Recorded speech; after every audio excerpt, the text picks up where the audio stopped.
Hello and good afternoon.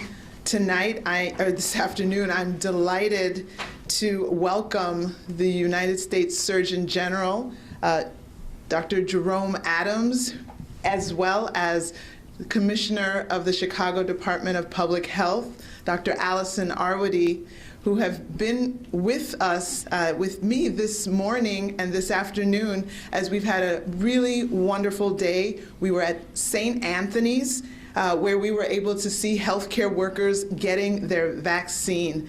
And now we've just completed a wonderful Zoom roundtable, if you will, with community leaders, local health department leaders, and hospital leaders talking about the next steps in this important last leg of this very serious super marathon. I am very glad to be with you today, and since I am here, I just want to take advantage of the opportunity to share the numbers for today. Today, we reported from the Illinois Department of Public Health 6,239 new confirmed cases of COVID-19, including, unfortunately, 116 deaths reported in the last 24 hours. Over the last 24 hours, we had 15,414, We have reported a total of 911,308 cases, including 15,414 deaths in all of our 102 counties. Within the past 24 hours, the laboratories have reported 84,764 specimens, for a total of over 12.6 million specimens.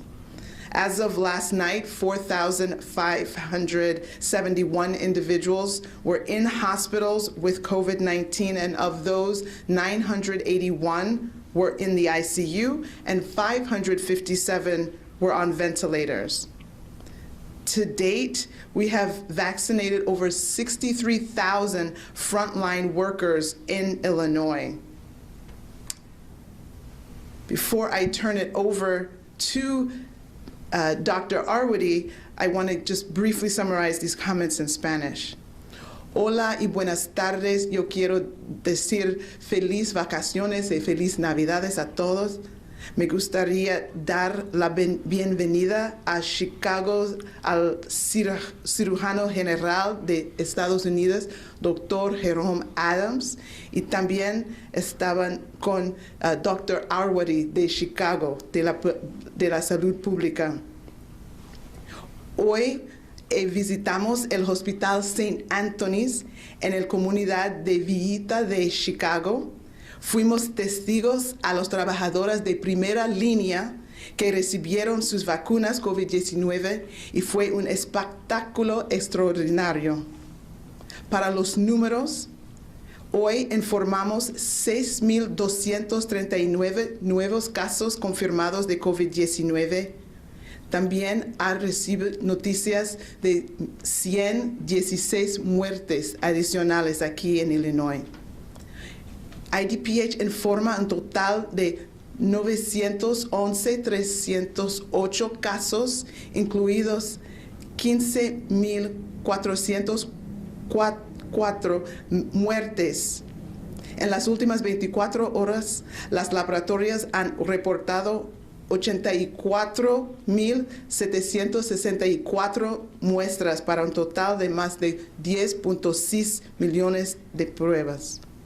Hasta anoche se informa que 4,571 personas estaban en los hospitales de Illinois con COVID-19. De ellos, 981 personas estaban en la unidad de cuidados intensivos y 557 pacientes estaban en ventiladores. Hemos vacunado a 63,000 trabajadores de primera línea hasta ahora. Y quiero decir otra vez, feliz Navidad y feliz vacaciones a todos. And now I will turn it over to Chicago's own Dr. Arwady. Thank you, Dr. Ezike. Good afternoon, everyone. We really have had a great day today, talking at the federal level, the state level, the local level, and with our healthcare partners, especially about vaccine. And I know, because I've been answering all of your questions all week, that those are a lot of the questions you're having too. I'll just give a brief overview of Chicago vaccine progress. In our first week, we expected to receive 23,400 Pfizer doses, and we received 23,400 Pfizer doses. All of those went to our hospitals. There are 35 acute care and specialty care hospitals in Chicago, and I'm really proud to say that we've started vaccinating staff at every one of those hospitals. As you know, we are really thinking about equity at all levels here, and we think it's important to make sure that across, whether it's a large facility, a small facility, we're thinking about access, and we're thinking about vaccinating not just doctors and nurses, but all of the staff who work at healthcare facilities.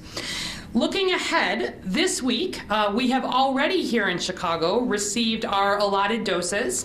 Most of those, again, have gone to our hospitals. We have a lot of healthcare workers here.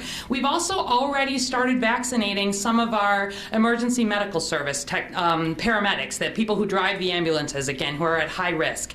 And looking to next week, we are receiving Moderna vaccine for the first time. Here in Chicago, we will be focusing on long-term care facilities, as well as starting with our outpatient providers. Again, with an initial focus on outpatient providers. That would be doctors' offices and COVID testing sites that are at higher risk for COVID. We're looking at which sites are doing a lot of COVID testing, where are we seeing a lot of positive tests, where do we see a lot of staff. We'll have some ability to start directly delivering some of that Moderna vaccine, but also next week in Chicago, we'll be standing up our first mass vaccination sites, just on a small level to get started. Those will be open by appointment only, for healthcare workers only. And as a reminder that in phase 1A, which is what we're in December, January, probably moving into much of February, we will be focused on healthcare workers and long-term care facilities. But beginning in January, that does include behavioral health, dentists and everybody who works in dentist offices, morticians, people who are doing healthcare in correctional settings or in homeless shelters. It includes urgent care, it includes testing centers, it includes home health aides. If you are a healthcare worker in the city of Chicago, you are in phase 1A, and we will be working starting from next week to add you to the ongoing work with hospitals. So we've really been pleased with how this has started here in the city, and we'll be moving on as we look ahead. I also just wanted to say one thing about the vaccine itself. I've been answering a whole lot of questions, and I just thought I would highlight a lot of the questions are about what is in this vaccine and what is not in this vaccine. So in the Pfizer vaccine and the Moderna vaccine, both of them have one ingredient that is the active ingredient. It's called messenger RNA, and you've heard us talk a lot about that. But in the Pfizer vaccine, for example, there are also 4 different fats that help hold that mRNA molecule. There are 4 different salts. One of them is just sodium chloride, like table salt, that helps make sure that the vaccine is at the right pH and interfaces with your body. And there's one sugar, sucrose, like the same sugar you would put in your cereal, that helps keep the fat from sticking together. That is all that is in that vaccine. There are no antibiotics in the vaccine. There are no preservatives in the vaccine, meaning no mercury, no thimerosal, no other concerns related to historic preservatives. There are no proteins in this vaccine, meaning there are no concerns related to egg allergies or gluten intolerance. There are no blood products, there are no pork products, there are no fetal cells of any kind, and there are no microchips or nanotechnology. What is in this vaccine is the mRNA and then the fats, the salts, and the sugar that help deliver that mRNA. So the last thing I'll just note is that as we are heading, of course, into some of our busiest holiday time, we really ask you to take COVID seriously. Here in Chicago, we did see a bump in COVID cases and positivity related to Thanksgiving.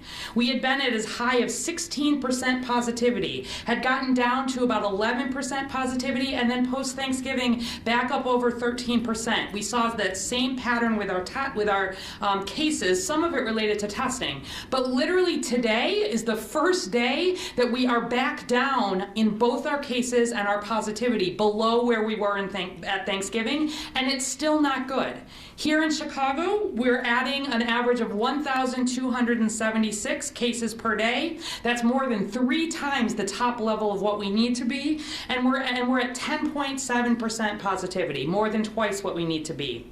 So as you are making your plans for the end of the year, thank you if you've already thought about how to have those safe from a COVID perspective. The recommendation still in Chicago is a stay-at-home advisory, meaning you shouldn't be having people into your home who don't live there unless it's essential. You shouldn't really be gathering for social reasons, and you should be thinking about other ways to celebrate these holidays. I know how hard this is, but all we are looking for here is getting through what is going to be a really difficult next few weeks. The vaccine gives us amazing hope, but it needs to be paired with the things that we already know how to do. So as you look ahead to the holidays, as you've seen us sharing on social media, we ask you to spread joy and not COVID, and to continue being careful, even as we're all excited about the rollout of this vaccine. And with that, I'd love to invite Dr. Jerome Adams, the Surgeon General for the United States of America, to the podium. Thank you.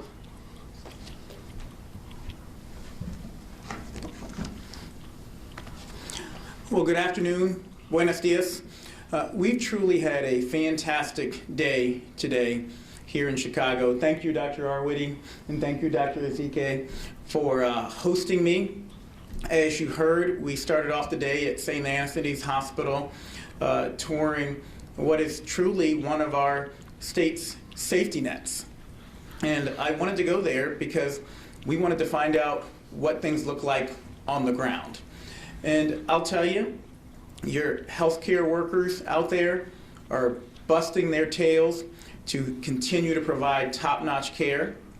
I got to meet with doctors, nurses, environmental services workers like Miss Terry, who I met over there. We got to see people get vaccinated. Luis, a nurse in the ICU, which, by the way, is at capacity, had just gotten his vaccine. And one of the things that I want everyone to know is that it's important that we take COVID seriously, but even if you don't personally feel at risk from COVID, your actions still can have an impact on you, your family, and your community in other ways that you might not think of. That full ICU, it's full because there are COVID patients pushing it over the top. But that means if you have a heart attack, there might not be room in the inn. It means if you get in a car wreck on an icy road, they may not have a bed for you. It means that if your sister or your wife goes into labor, there may not be space in the hospital for you. So it is critical that we continue this holiday season to do the things that are working. And Dr. Ezike shared with me the data from Illinois, and as you heard her and Dr. Arwitty say, we are fortunately moving in the right direction here in Illinois and in Chicago, but the numbers still aren't where we need them to be.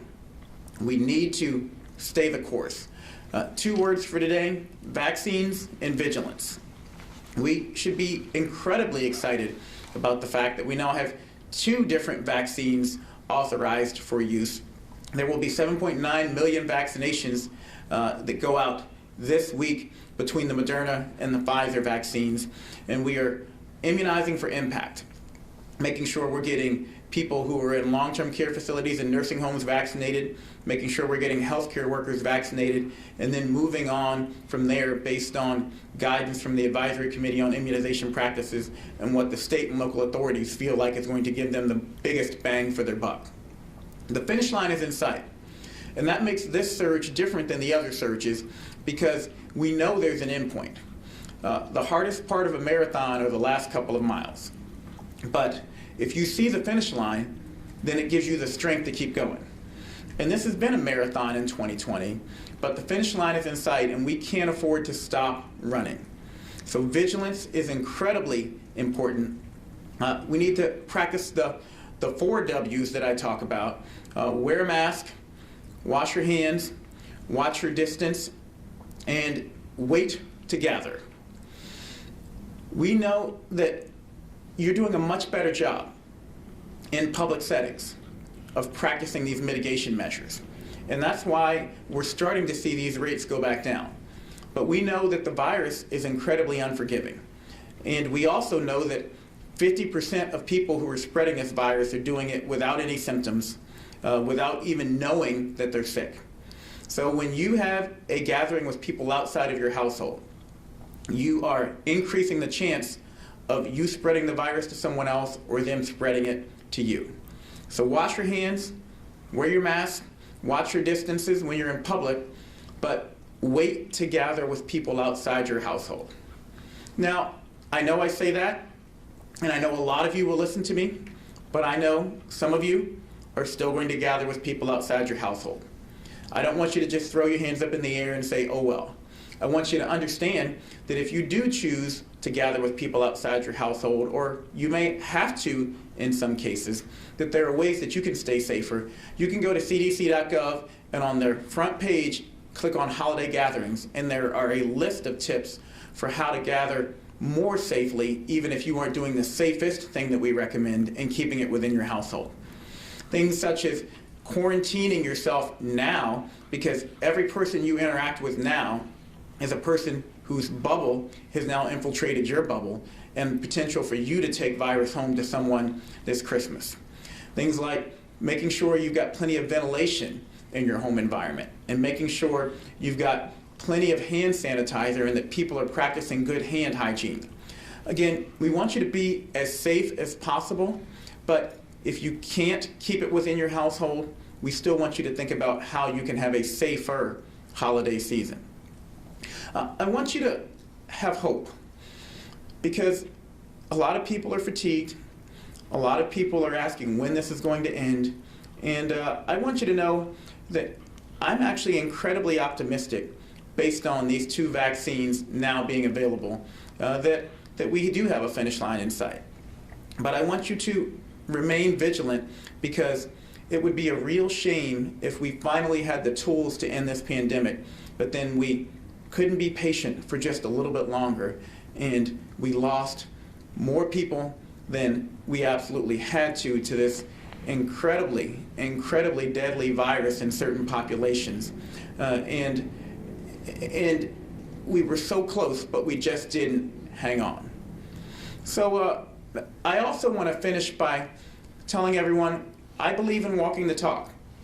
And for those of you who didn't see, I got my vaccination live on TV last Friday along with the Vice President of the United States. I had a little bit of a sore arm for a day or so afterwards. That's normal. I got that after my flu shot too. But I didn't have any other side effects. I want you to know, in full transparency, that some people can have a little bit of a headache, a little bit of a fever, and that's normal. That's your body responding to the vaccine and producing antibodies in the way that we expect it to respond. That doesn't mean that there's anything wrong. And Dr. Arwitty addressed some frequently asked questions.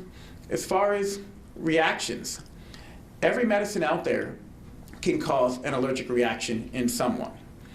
Tylenol causes dozens of people to be admitted to the hospital every day. So when we see allergic reactions to this vaccine, I want you to know they are not out of the ordinary. They are not unexpected. They're the reason why we administer vaccines in a healthcare setting and watch you. And they're the reason why we have a reporting system. And the reporting system is working, and everyone who has had a reaction so far has received treatment and been fine.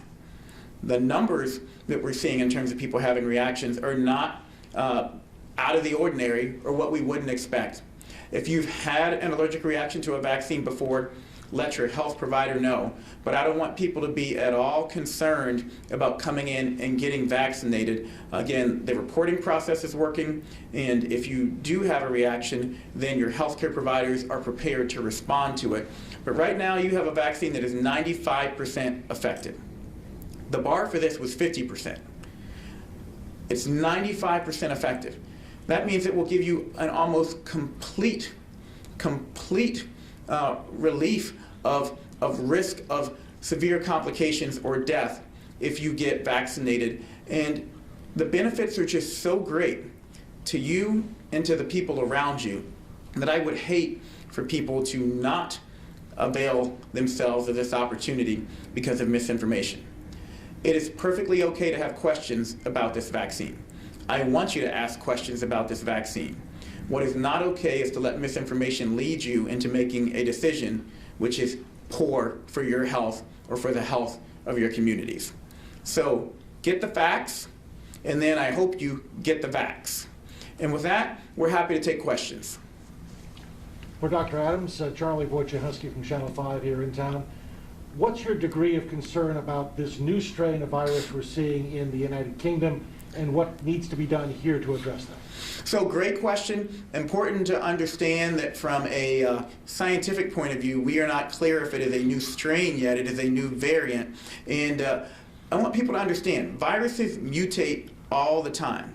That's what they do. The SARS-CoV-2 virus that causes COVID-19 has mutated over 20 times so far this year.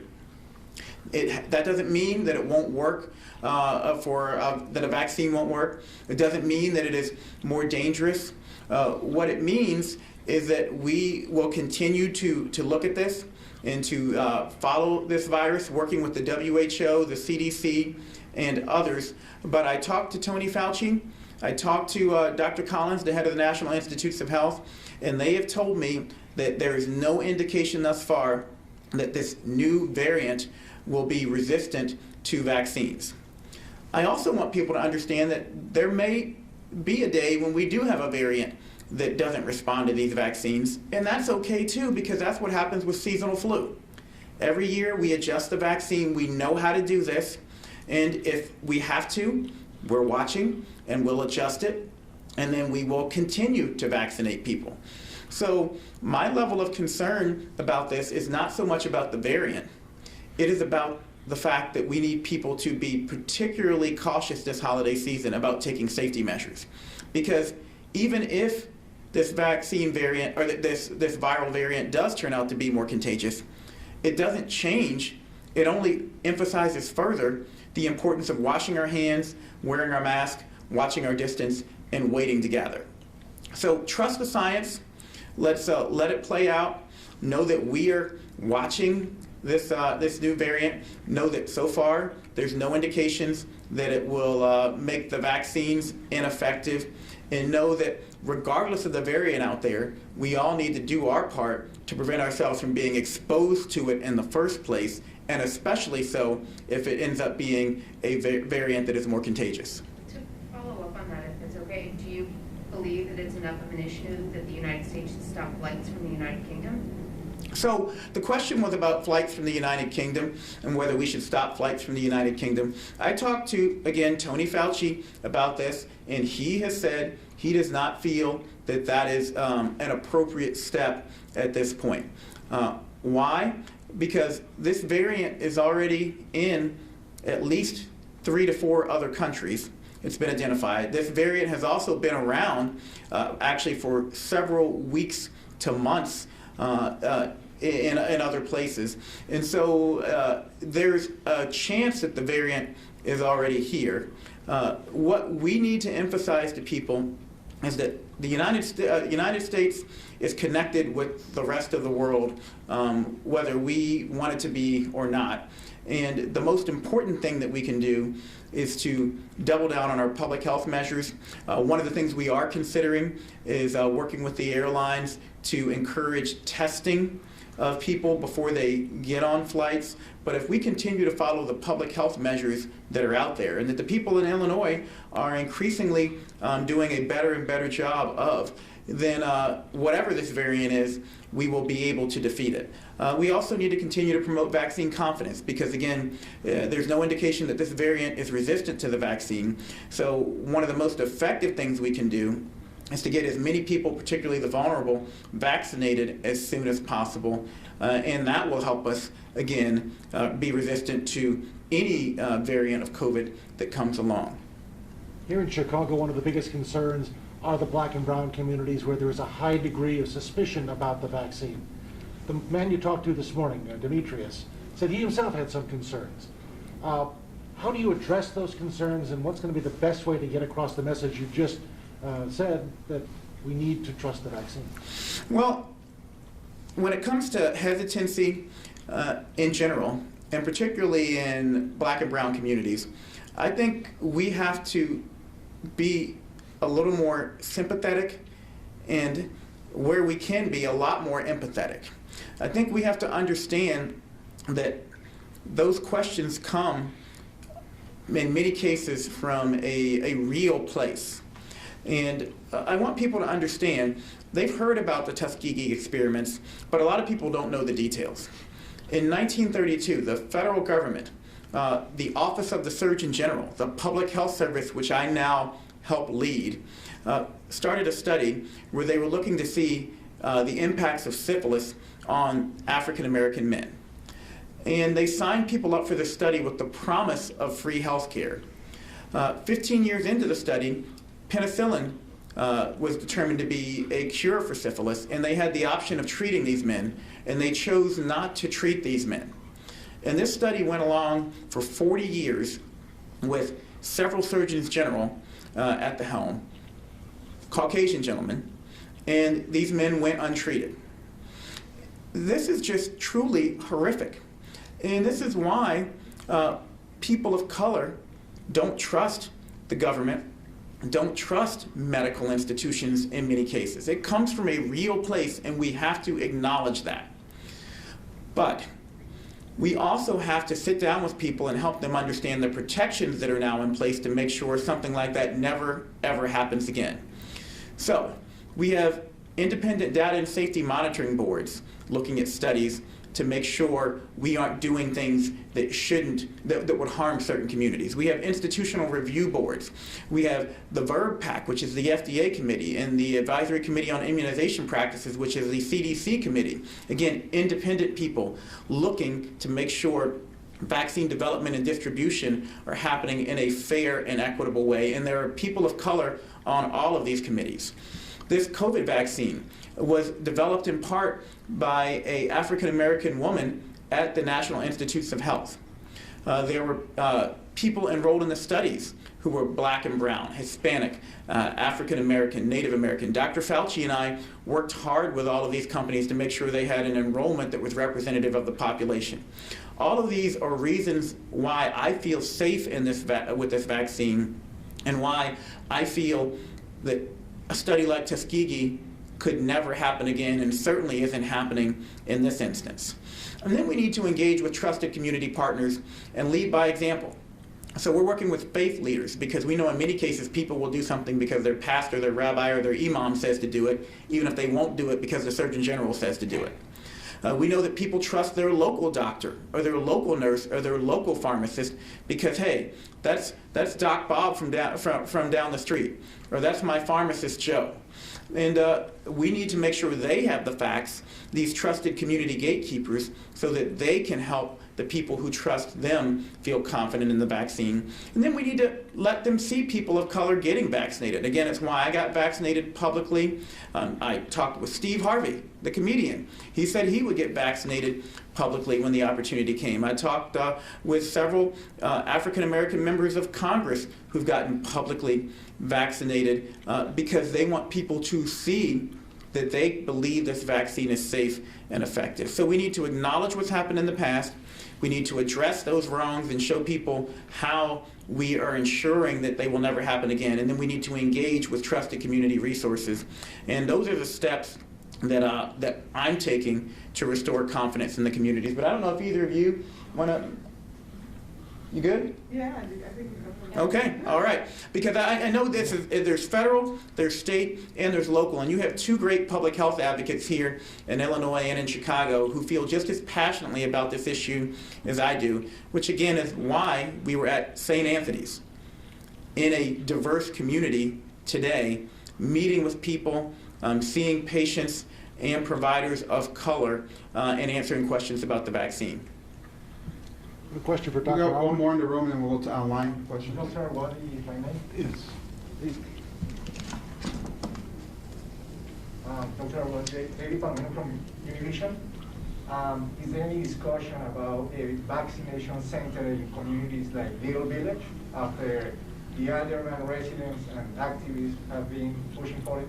Right, so while we are in phase 1A, which again is December, January, February, the focus is on healthcare workers and long-term care facility residents. We will be starting to stand up, like I mentioned, some of these larger points of dispensing to be able to make sure that all healthcare workers are able to be vaccinated. So to the point of, in some of those communities, if there are home health aides who perhaps are less connected to the hospitals or to some of the larger clinics, or if there are people working in smaller dental offices or maybe clinics that are less connected to some of our larger networks, we absolutely want to work to make sure that all of them are able to be vaccinated, and we will be standing up some central locations that allow that to happen. As we move ahead more into phase 1B, for example, which is where we start thinking about people over 75, and then especially these frontline essential workers that we know have been disproportionately, they live in communities, like these communities, heavily Black, heavily Latinx.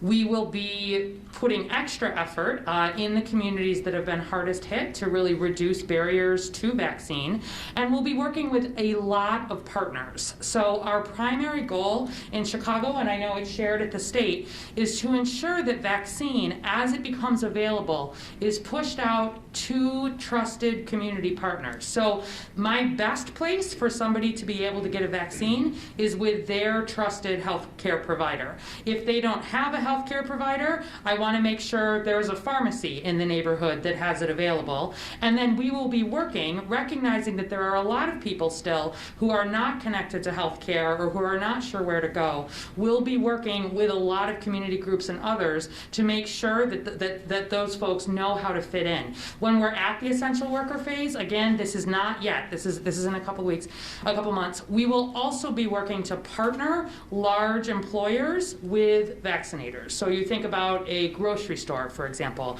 We would like to ensure that if it's a large grocery store, that we can pair a vaccinator so people will be able to get vaccine at work. It's going to be a lot of pieces in this. We're thinking a lot about equity. As you've heard the mayor say, it's really at the center of our plan. It's part of why in the very first week we got vaccine to every single hospital here in Chicago, and we're going to take that same approach of not leaving folks behind just because they may be in a less connected area or part of the city, or don't feel like this vaccine maybe is they're in line for it. If you are a healthcare worker in the city of Chicago, you are in phase 1A, and we will be working to get you vaccinated in that phase, and then that will extend out as we move into the next phases. Just to be clear about the 1A, does that mean all healthcare workers are getting both doses before you move on? Yeah, that's a good question. It doesn't mean that all healthcare workers will necessarily get both doses before we move on, and this is one of the conversations we were talking about really today. But it has to do with, as we're able to receive more and more vaccine here, and that's true at the state level too, we have a lot of healthcare workers in Chicago. This is, of course, a major health center, and so we know it's going to take us a little bit longer here in Chicago to get through all of those healthcare workers. We don't have a magic date on this, but we want to make sure that those groups, have largely been covered before we start to move ahead. So I don't think that we will necessarily see, even across the whole state and certainly across the whole country, it'll be a magical, okay, we're moving to the next group. It will be based on what our numbers look like here. We want to make sure that no vaccine is going to waste. So our goal here, Every dose of vaccine that we are getting out, we are pushing out and seeing it used. At some point, right now we've been calling it the beanie baby phase, where everybody wants it and there's not quite enough. But as more and more and more vaccine becomes available, we will start to see some shift there. And as soon as we're at a point where we're not using really all of that vaccine to vaccinate healthcare workers, that'll be approximately when we're ready to move into phase 1B. And I want to address something really quickly because I saw that we have Univision here. A common question that I have gotten is about documentation status. And I want everyone out there to understand that the federal government is placing no restrictions whatsoever on who can and who cannot get this vaccine based on documentation status. And even beyond that, the Provider Reimbursement Fund will reimburse providers for caring for people without insurance regardless of documentation status. So the states will ultimately determine who gets vaccines when and where, and I asked the question at the state level because it's important to me. And Dr. Ezike and Dr. Arwady confirmed to me that no one will be asked for an identification when they come in to get vaccinated, and that no one will be denied a vaccination because of their documentation status. They won't even ask you about your documentation status. So important for people to not be fearful of coming in to get vaccinated. When it is your turn, we want to make sure you have the facts to get your vax. And we also want to make sure there's not fear prohibiting you from coming in and getting your vaccination. Okay, we're going to move to questions online. Sorry. So we have Dan Petrella from the Chicago Tribune for General Adams. Can you explain the apparent breakdown in communication among the federal government, Pfizer, and states about the number of vaccine doses that are shipping this week? So the question is about vaccine doses coming out. And what I want people to understand is that the initial projections were just that.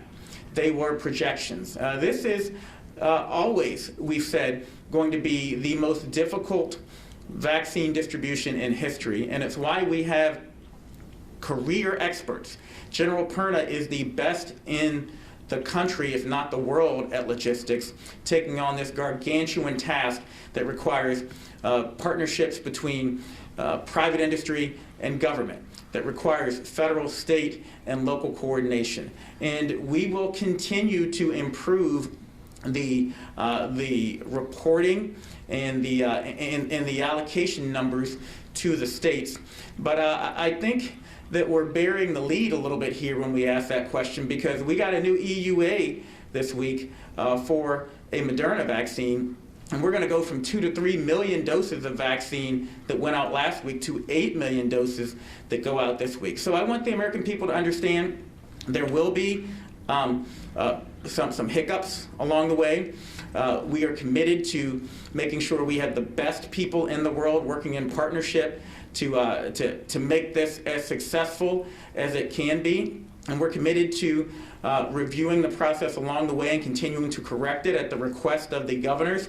We moved the reporting of the allocations from Friday for the next week to Tuesday for the next week to give the governors an extra several days to know what they were going to do with those allocations. And so again, what I would say is we're committed to continuing to improve what we know is going to be a difficult process.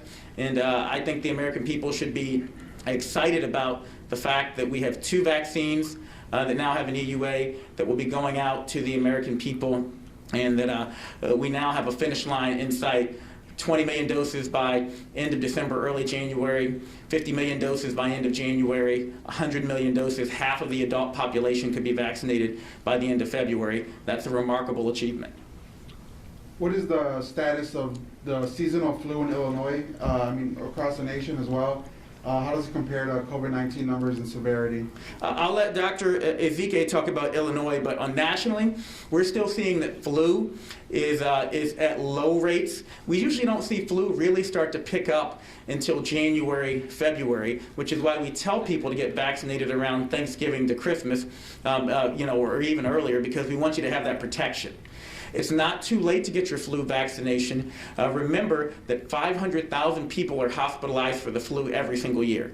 And with your hospitals nearly bursting at capacity with COVID cases, we cannot afford to have preventable flu cases taking up hospital beds this year.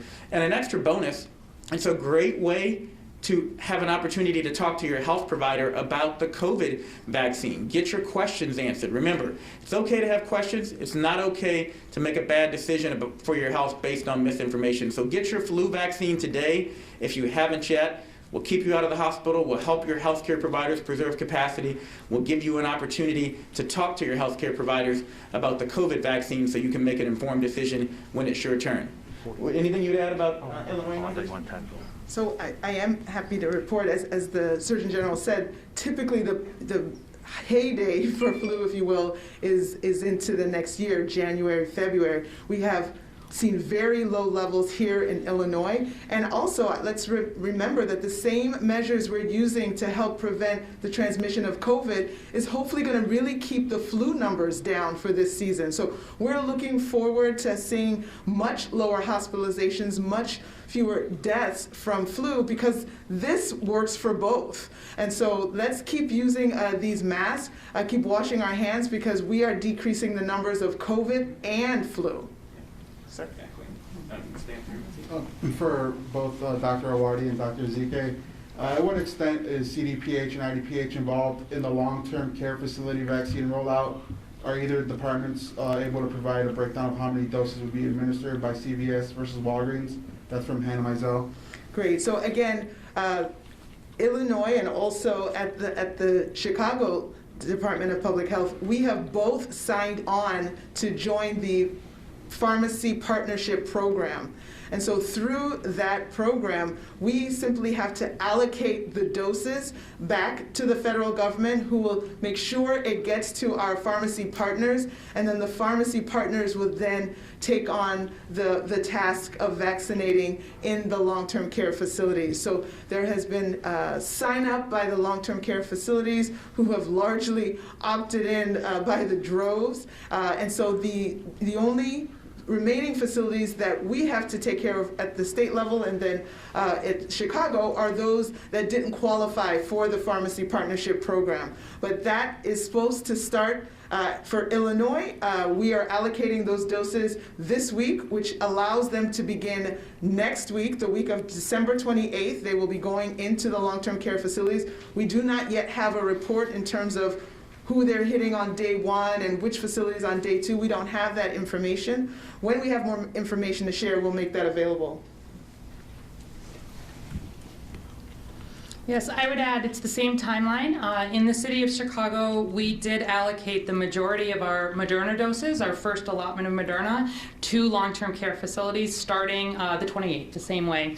Each long-term care facility had the option to choose which pharmacy partner they wanted to work with. And so we've been in close communication with both. We know, though, that not all long-term care facilities are starting on Monday. Some are starting in January. There's a long process of getting through in Chicago the 128 long-term care facilities that have enrolled in the program. We've been working at the local level to make sure that connection is strong, to make sure that the people who work in these long-term care facilities are getting their questions answered about vaccination. We've met, for example, with SEIU, the union that represents a lot of the long-term care facility workers here in Chicago, really want confidence in the staff there, and then ensuring that residents, that they are getting the information they need in advance about the vaccine, their consent and assent forms in the appropriate languages, also going to families if there are people who are making decisions for loved ones in long-term care. So there's a lot of planning around this, and we are allocating a lot of doses really over the next 3 weeks, both at the city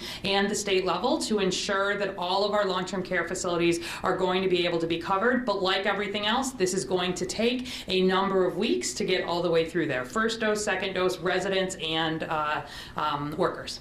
And something else I want to add in, we're talking a lot about vaccines. It's important for people to know that Operation Warp Speed has done a tremendous job, not just on vaccines, but on therapeutics.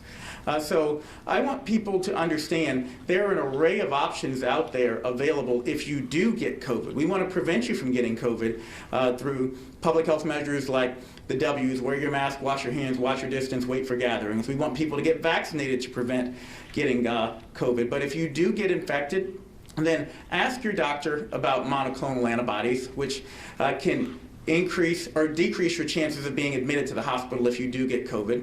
Ask your doctor about remdesivir, which is a medication that if you're admitted to the hospital can decrease your chances of going into the ICU and dying. And I put out a call to the American people yesterday, to the 15+ million people who've recovered from COVID, to understand that you have a secret weapon inside your body to help us in our fight against COVID.